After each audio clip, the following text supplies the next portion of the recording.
There's actually some here, but horses don't necessarily graze on every bush in the desert. More over there. Also, the whole herd was together.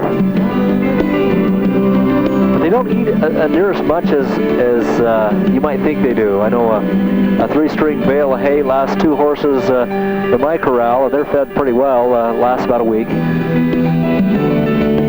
But you can find quite a bit of grass out here in a week's time. These horses are actually looking pretty good because there's been some rain over the last month, provided some good nourishment for them. Some beautiful rocks beneath us. This is called the Bowl of Fire. It's kind of a smaller version of the Valley of Fire. All the holes and pits in the rocks, as it would rain, it would collect the water, and the Indians could come in and gather what they needed to survive.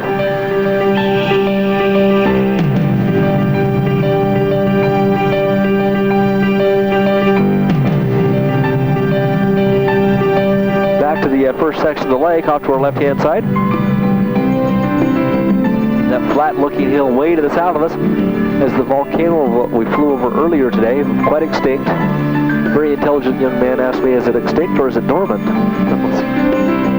I would presume extinct because I doubt it will ever erupt again. All the volcanic eruptions in this area were a part of the Grand Canyon formation that, as the islands pulled to the west, it put a lot of weakness in the Earth's crust, and they erupted. Well, since then, those weaknesses have been strengthened, and there isn't that problem right now.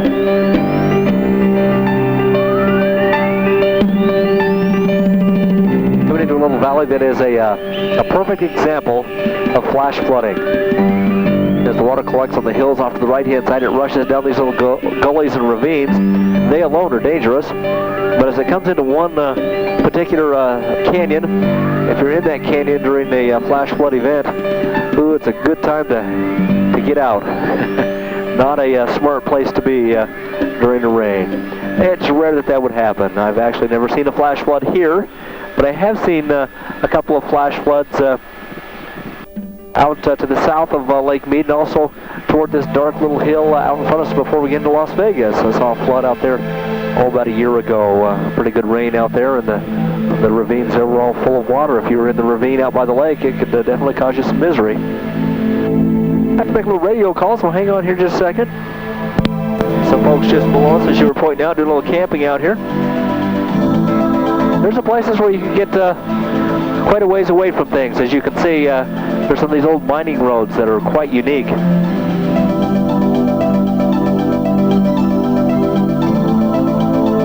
Well, in the aviation world, we usually call the service station. They come to us, and that's just what we're going to do. Signature, Maverick number 2, we're 10 out for fuel. Maverick 2, thanks. And approach, helicopter Maverick 2, call Bill Bay for the arrival in the signature. Maverick 2, Las Vegas Road, squad 4255, report to landfill. 4255, we'll call the landfill, thanks.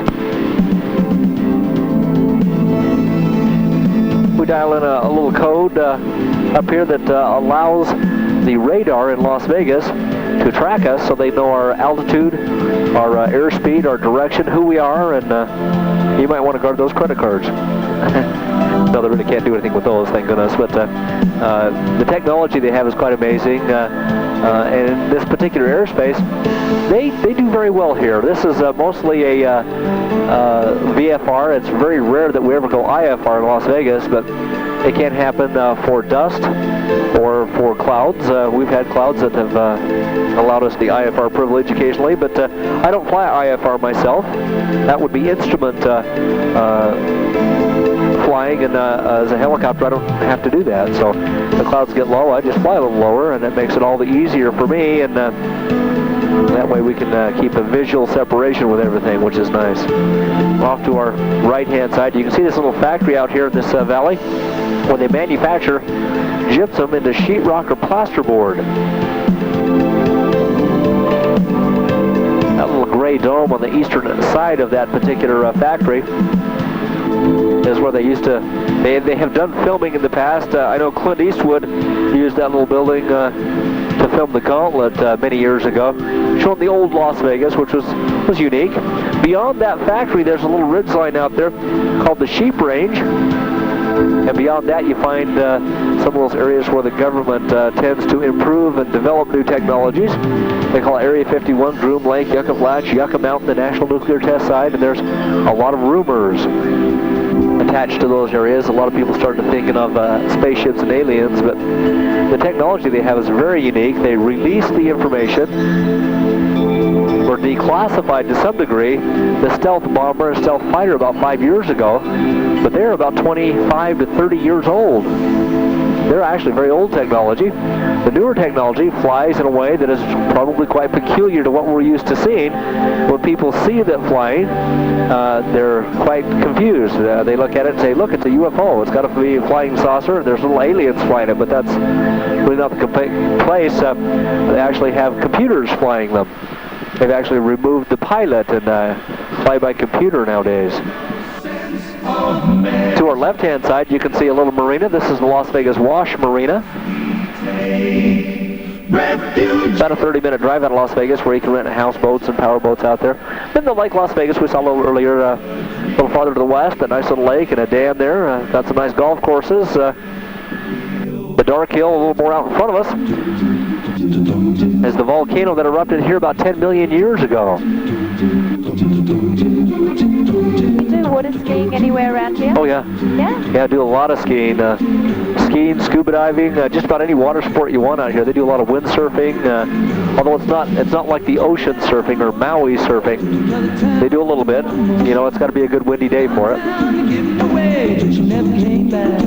Coming below us, this dark little highway leads to the right into the Las Vegas Valley. Then to our left-hand side toward Lake Mead, this is Lake Mead Boulevard. Lake Mead Boulevard, Lake Mead Drive, and the Boulder Highway are the roads that access this area easily.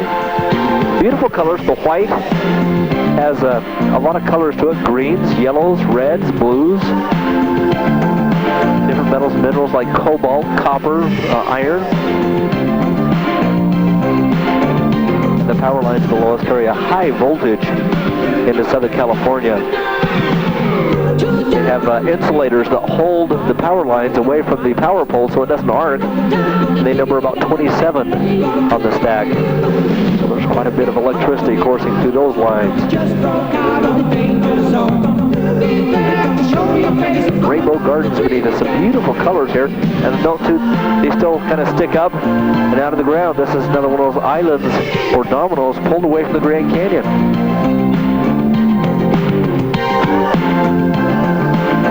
Division 52, the Otter's passing you now. Maverick 2, radar contact Lava Butte, cleared Colville. Maverick 2, cleared Colville, thanks. If you didn't know, we are Maverick 2. We keep piping in the radio every now and again just so you can see that we are listening. We're not dozing today, so we're listening.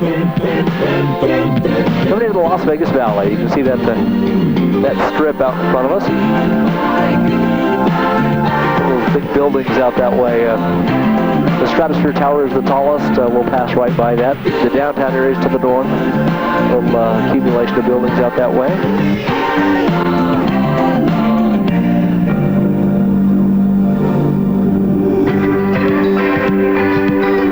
The old landfill coming off to our left-hand side.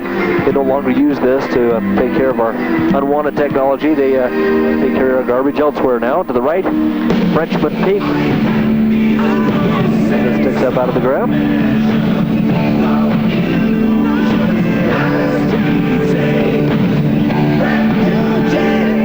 At the base of this hill, there's two blue-roofed homes just off our right-hand side. The highest one on the hill is rumored to be Arnold Schwarzenegger's home. I don't know how true that is. Beyond that is a white spire building, a Mormon temple.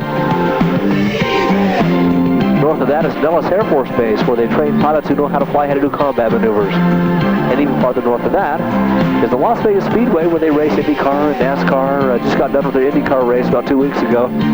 Actually have it at night, which is kind of a unique opportunity. It was an interesting race this year. To the left-hand side, a high school, the Las Vegas High. It used to be located in the downtown area of Las Vegas, but it's been moved way out here to the east. Got another power plant, water treatment plant, a golf course out to the left, and one in front of us. We've got 1 million people in this valley, actually over 1 million, probably 1.1 million. And it's growing so fast, they can hardly keep up with it. Big neighborhoods like the ones below us just spring up in no time at all. Way off to our right-hand side, another golf course before you get to the mountains. That dark area is known as Shadow Creek. It's actually a private golf course owned by Mr. Wynn of the Mirage Resorts. He invites a few people a day to come and play the game with him. Interesting guy, losing his vision, has RIP.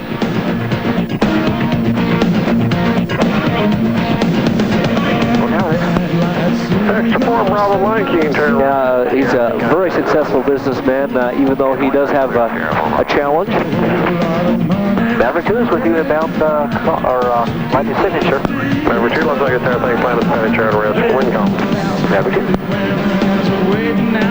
The freeway just in front of us. Kind of heads off to our right-hand side. The low point of the mountains out there is the National Nuclear Test Site, where they've tested for years and years. Right now there's a moratorium on testing. I actually believe they've got the radiation problem taken care of. But I think the government makes so much money off of storing nuclear waste that they don't know how soon it will be implemented, but that's just a theory. Just a theory, but an interesting place out there. A lot of neat technology that goes to work. Crossing over the Boulder Highway. And off to our right-hand side, turns into Fremont Street, into the downtown area of Las Vegas, where Las Vegas began about 1906. That's where they chartered the town, but it really didn't grow much until the 1930s, when the dam workers arrived in Las Vegas. They legalized gambling, drinking, a lot of other things, and attracted people here for a time. Oh, look at the Luxor down the strip. Isn't that neat?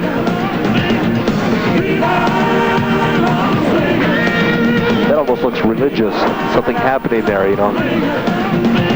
But anyway, the dam workers came in and legalized gambling, and not too long thereafter, there were a lot of scientists that came to town to work on the National Nuclear Test Site.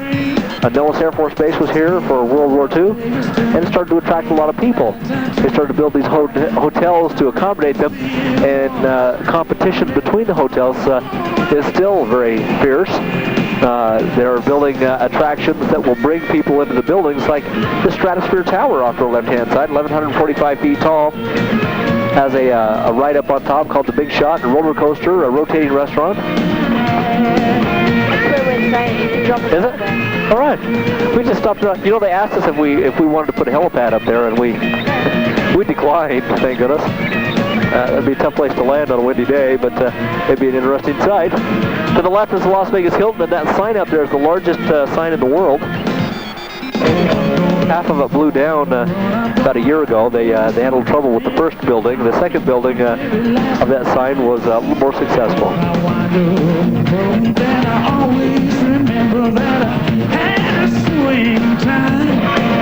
The left-hand side is the Desert Inn Golf Course, which is a nice little place to play.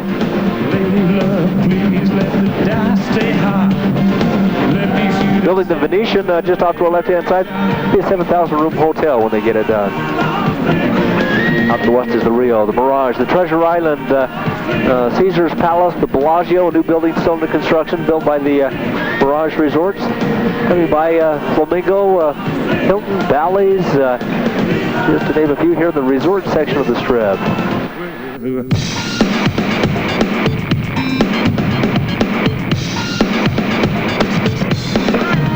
So much building. The largest hotel in the world here, 5,005 rooms. To the left, the MGM Grand.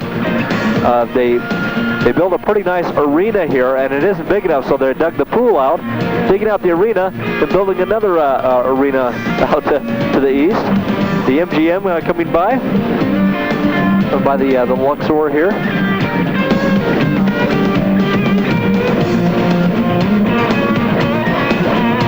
And we're slowing down to come in and land just off to the right-hand side. You can see the one of the newer hotels here called Paradise. When they get that done, like I say, before and after you die, you can go to Paradise.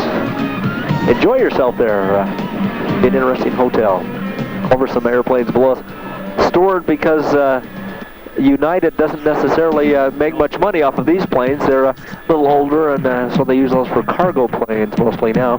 The tan one's off to the right, MD-8087, and a Gulfstream belongs to the Mirage. It's interesting planes. They bring guests in. That MD-8087 is about 15 seats on board. We use those for commercial purposes most of the time. Just slowing down, going to set on down here as we land. Just stay seated until we stop those roller blades. We'll get out in a moment.